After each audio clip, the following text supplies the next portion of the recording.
देवा हाची रूप धरविला आकार निदू निराकार होऊ त्याचे विटे आयुषे सुख नोहे भक्ती रस पडता पडती आस सेवा ये तुका म्हणे चित्त निवांत राहिले ध्यायती पाऊले विटेवरी विटे आयुषे सुख नोहे भक्ती रस पडता पडती आस सेवा ये नमो विठ्ठला राजया पांडुरंगा नमो रुक्मिणी माऊली ज्ञानगंगा नमो पुंडलिका नमो चंद्रभागा नमस्कार माझा रुक्मिणी पांडुरंगा पांडुरंगा करू प्रथम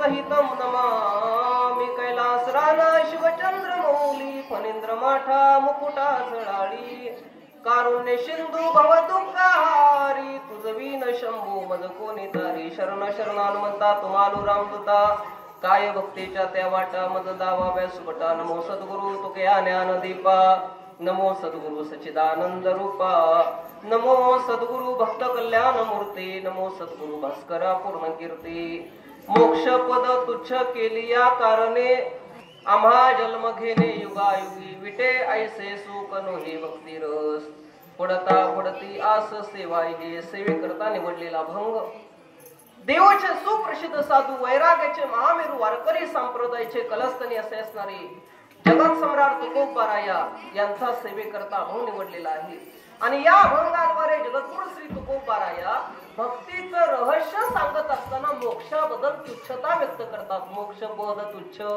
केलिया कारणे आम्हा जन्म घेणे युगायुगी विटे ऐसे सुख नोहे भक्ती रस पडता पडते आस सेवा हे त्याच आधी प्रतिवर्षाप्रमाणे मागच्या 2024 पासून आपण आपल्या या खानापूर भागामध्ये ननगड भागामध्ये आपला एक युवा वारकरी संघटना कारण युवा वारकरी संघटना याचा उद्देश असा आहे आपली जी तरुण मुलं आहेत जी तरुण मुलं एकत्र करून आपण माळ घेतो महाराजांच्याकडनं आणि कुठेही काही लोक कामाला जातात इकडे तिकडे जातात त्या सगळ्या मुलांना एकत्र करून ज्ञानेश्वर माऊली म्हणजे काय आहे तुकोबाराय म्हणजे काय आहे श्री गुरु भास्कर महाराज म्हणजे काय आहेत वारकरी संप्रदाय म्हणजे काय आहे नुसता व्यसन सोडायला माळ घ्यायची नाही महाराज ह्या सगळ्यांचं रहस्य जाणण्याकरता ही युवा वारकरी संघटना आपल्या नंदकुमार पाटील महाराज यांच्या घरामध्ये पकवाजाचा क्लास चालू आहे क्लास चालू असल्या कारणानं मागच्या वर्षी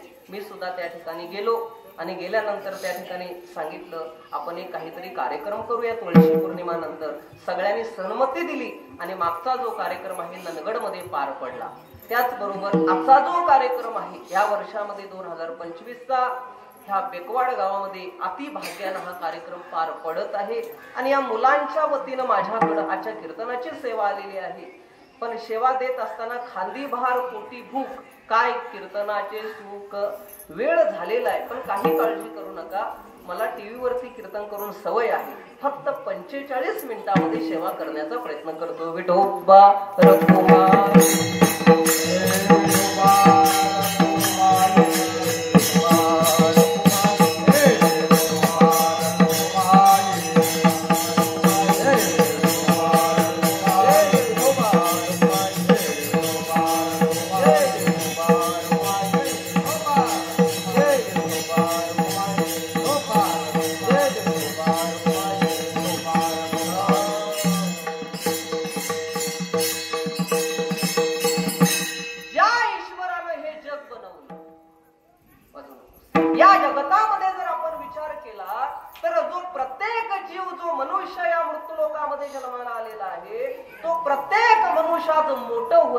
प्रयत्न करतो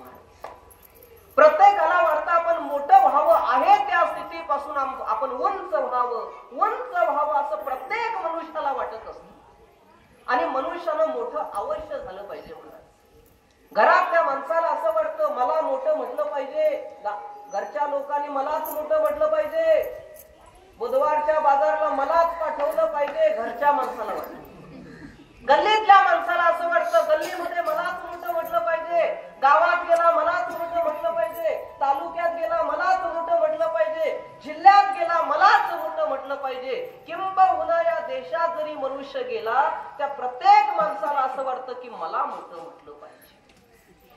अहो देवाला सुद्धा असं वाटतं.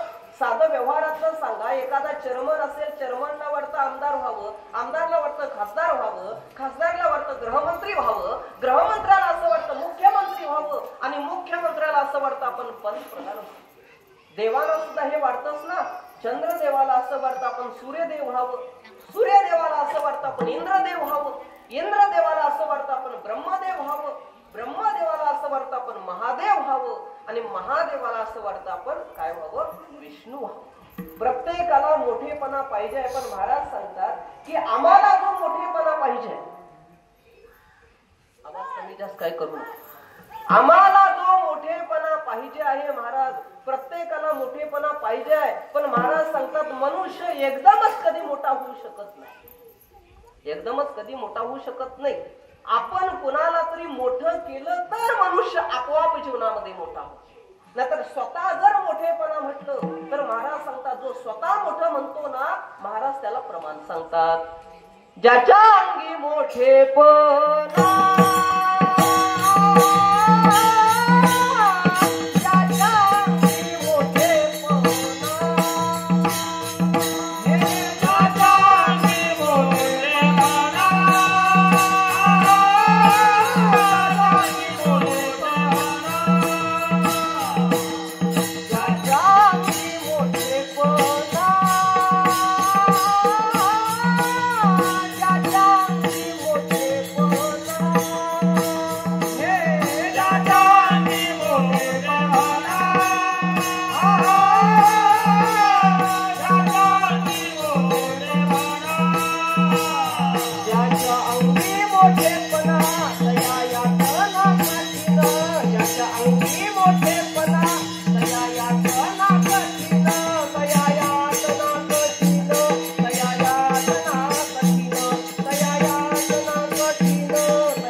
त्याशी अंकुशाचा मार लहानपण देगा देवा, मुंगी साखू रे चालवा, मुंगी साखू रे चालवा. ज्याच्या ठिकाणी मोठेपणा आहे महाराज सांगतात त्याच्या यातनासाठी नाही. मला एक सांगा, थोडस आपण रामायणामध्ये विचार करा.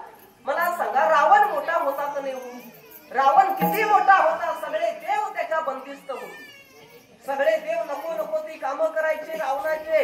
एवढा मोठा रावण होता, पण शेवटी काय टिकलं महाराज? आता काही लोक म्हणतात लंका कुणाची? रावणाची. लंका रावणाची नाही, लंका रावणाची नाही. लंका ही गिफ्ट दिलेली आहे महादेवानी. एकदा काय झालं बघा, कैलासामध्ये सर्व मैत्रिणी जमल्या, सरस्वती, पार्वती आणि कोण लक्ष्मी जमल्या आणि जमल्यानंतर त्यांचे विषय चालले. काय ग म्हणे, तू कसं काय केलीस म्हणे, वैकुंठात काय चाललंय. लक्ष्मीनं सांगितलं, मी फार मोठा बंगला बांधलाय, चांगलं केलंय, परवा दिवशी वास्तुशांती केली, चांगलं केलंय. आता सरस्वतीला विचारलं, तिलाही सांगितलं, मी ब्रह्मलोकामध्ये फार चांगलं घर बांधलंय, चांगलं सगळं माझं चांगलं केलंय म्हटलं. बरं त्या दोघीने हिला विचारलं, अगं तू काय केलंस म्हणे, आतापर्यंत म्हणे काय केलंस, तुझ्यासाठी काय घर वगैरे काय दार आहे का नाही. तेव्हा पार्वतीनं सांगितलं, अगं माझं घर म्हणे हा कैलास, या कैलासामध्ये मला हिमालय मध्येच राहावं लागतं. आता ह्यानी सांगितलं, अगं अशा घरामध्ये राहण्यापेक्षा 2025 चालू आहे, लोकांनी एसी रूम बांधलेत. काय बांधले, 2025 चालू आहे, एसी रूम बांधलेत, प्रत्येकाने गाडी घेतले. अगं काहीतरी कर म्हणे, असंच राहणार तू भोळ्या शंकराबरोबर. आता हिला राग आला. महाराज पार्वती संध्याकाळी केव्हा येतात बघितलं. संध्याकाळ महाराज भगवान शंकर आले ते आले, पार्वती रुसून बसले. आणि पार्वतीला सांगितलं, पार्वतीला विचारलं, का रुसले. काय नाही म्हणे, माझ्या मैत्रिणी या चांगल्या महल मध्ये राहतात आणि तुम्ही म्हणे असंच राहायचं म्हणे, आपण 2025 चालू आहे तरी. तेव्हा सांगितलं, काय पाहिजे तुला. काय नाही, माझा हट्ट आहे म्हणे, माझ्यासाठी आमच्यासाठी राहायला बंगला बांधा, महल तयार करा. आणि असा महल तयार करा, पार्वत्या लक्ष्मीनं पण पाहिलं पाहिजे, ब्रह्मदेवाच्या त्या सरस्वतीनं पाहिलं पाहिजे, इंद्राने पाहिलं पाहिजे, असा महल विश्वामध्ये नसावा, असा महल बांधा. एवढ्यात महाराज काय हरकत आहे म्हटलं, लगेच बायकोचा हट्ट धरला, लगेच विश्वकर्माला बोलवलं आणि विश्वकर्माला बोलवून त्या ठिकाणी महल स्थापन केला. असा सुंदर महल बांधला महाराज, सोन्याचा महल बांधला, फार सुंदर महल बांधला, सोन्याचा बांधला. आता महल काय विश्वकर्माच्या हातून महाराज 5 मिनिटात महल तयार झाला. आता महल बांधला, पण आता वास्तुशांती करायला पाहिजे की, बंगला बांधला की वास्तुशांती करायला नको. मग आता वास्तुशांती करायला कुणाला बोलवावं, रावणाला बोलवलं. रावण हा कोण आहे, राक्षस कुळीचा रावण, तो जातीचा शुद्ध ब्राह्मण होता पण करावा. त्याला बोलवलं, तो आला, वास्तुशांती करण्याकरता आला. त्याचे डोळेच फिरले, का एवढा मोठा महल, हा तर भोळा बाबा आहे, शिव भोळा चक्रवर्ती, त्याचे पाये माझे, हा तर म्हणे रुद्राक्षाच्या माळा गळ्यात सर्प फिरतो, याला काय करायचं हा महल. म्हटलं आता याचा भोळेपणाचा फायदा घेतला, लोक भोळेपणाचा फायदा घेतात. म्हटलं त्यानं वास्तुशांती केली, चांगली वास्तुशांती केली, एवढे चांगले मंत्रतंत्र म्हटले, भगवान शंकर प्रसन्न झाले. आणि भगवान शंकर प्रसन्न झाल्यावर भगवान शंकर म्हणायला लागले, अरे रावणा, किती सुंदर वास्तुशांती केलास, तुझ्यासारखा ब्राह्मण या विश्वात नाही, तुला काय पाहिजे ते मागून घे. आता ह्याला एवढंच पाहिजे, काय पाहिजे ते मागून घे. म्हटलं रावण, देवा तुम्ही सांगेन ते देशील का. अरे मागून तर बघ. मग सांगितलं, देवा नक्की देशील, हो वचन दे. वचन दिलं, देवा तुला जर मला द्यावं असं वाटत असेल, तुझा हा महल आहे ना सोन्याचा, हा माझ्या नावावर कर. आता त्यांचं जरा बाजू सोडा, आम्ही तुम्ही एक 20-25 लाख रुपये खर्च करून बिल्डिंग बांधलं आणि बिल्डिंग बांधल्याने वास्तुशांती करायला ननगडच्या भटजेला जर बोलवलं, त्यानं चांगले मंत्रतंत्र म्हणून हे केलं आणि त्याला जर प्रसन्न झालं आणि म्हटलं, बाबा चांगली वास्तुशांती केला, तुला काय पाहिजे, आणि त्यानं म्हटलं तर 25 लाखाचा बंगला माझ्या नावावर करा, आम्ही तुम्ही पाठीमागचा रस्ता दाखवल्याशिवाय सोडणार. पण भगवान शंकर आणि त्याच्या भक्तीला प्रसन्न होऊन तो बंगला, ते जे महल होतं त्याच्या नावावर केलं. त्याच्यानंतर त्यानं नाव दिलं सोन्याची लंका. मला सांगा, पण मला सांगा, देवाकडनं भक्तीपणानं ते मागून घेतलं, त्याचा मोठेपणा होता, त्याचा मोठेपणा विश्वास होता, पण टिकला का मला. मोठेपणा टिकत नाही, शेवटी लंका सुद्धा जळाली, जाळी आली लंका, धन्य धन्य म्हणे तुका.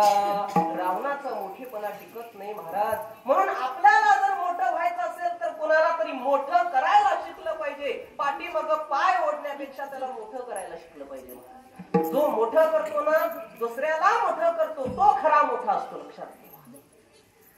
साधं उदाहरण तुम्हाला सांगून जातो. समुद्र किती मोठा आहे हो. तुमच्या बेकवाड मध्ये आला तर तुम्ही आम्ही इथं राहू शकत नाही. समुद्रानं ठरवलं, बाबा युवा वारकरी संघटनेचा मुलांचा कार्यक्रम आहे, आपण पण भेट देऊन यावं असं म्हटलं तर आम्ही राहणार नाही, तो येत नाही म्हणून बरं आहे. एवढा मोठा समुद्र आहे. एक दिवस त्या समुद्रानं एका डबक्याला म्हटलं, डबका म्हणजे पाण्याचा डबका असतो बघा, आपण पाणी प्यायला घेऊन जातो, त्या डबक्याला म्हटलं, अरे डबक्या बघ म्हणे माझा मोठेपणा किती आहे. विश्वातली लोक माझ्याकडे येतात कशाला? आंघोळी करायला. मी किती मोठा आहे बघ म्हणे, माझा मोठेपणा किती आहे. तेव्हा त्या डबक्यानं महाराज उत्तर दिलं, समुद्र देवा तू फार मोठा आहेस. इकडे लक्ष द्या. समुद्र देवा तू फार मोठा आहेस, तुझी कीर्ती माझ्या कुंडातून होणार नाही एवढा मोठा आहेस. पण त्या डबक्यातल्या पाण्यानं त्या समुद्राला एक सांगितलं, समुद्रा तू मोठा आहेस, तुझा मोठेपणा त्रिभुवनात आहे, पण लक्षात ठेव म्हणे तू जरी मोठा असलास तरी तू मोठा होऊन खाऊन जीवन जगण्यापेक्षा मी छोटा आहे पण गोड आहे. काय सांगितलं? मोठा होऊन खाऊन जीवन जगण्यापेक्षा मी छोटा आहे पण गोड आहे. लक्षात ठेवा. अर्थ कळाला होता तुम्ही? तशी काही माणसं मोठी होऊन खाऊन जीवन जगण्यापेक्षा माणसानं छोटच राहावं पण जीवनामध्ये गोड हवं. काय हवं?